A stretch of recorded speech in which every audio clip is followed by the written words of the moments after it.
I use my tool, and I've got a nice new tub of udder butter. I often use the syringe. I've got a big syringe of udder butter, and I just use the tip of the syringe to push up against the outdrive.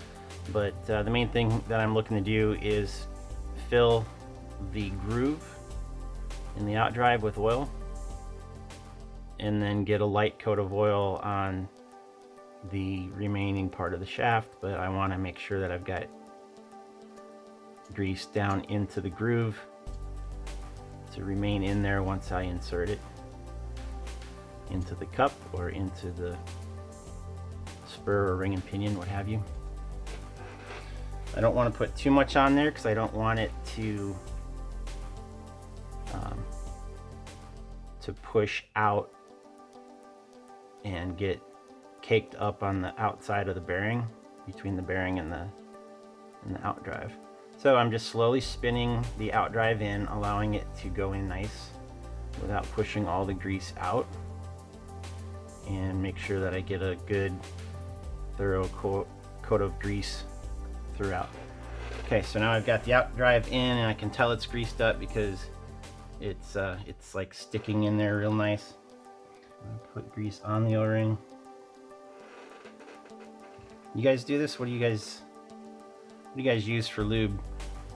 But for the first time, I want to make sure there's all the stuff's brand new. It's all dry right now, so there's no residual lubrication left over.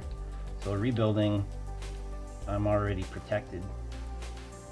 But building them the first time, you know, there's a chance that the silicone oil, the diff fluid itself, can make these O-rings swell up a little bit, just like in your shocks.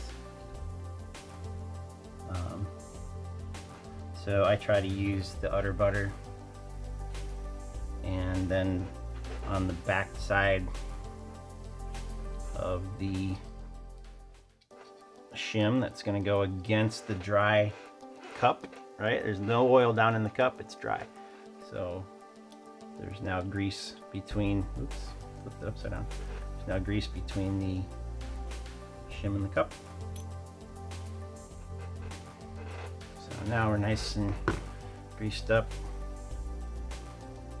So now we repeat the greasing process.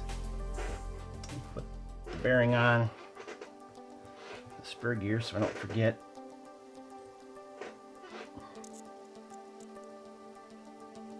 You guys ever smelled udder butter?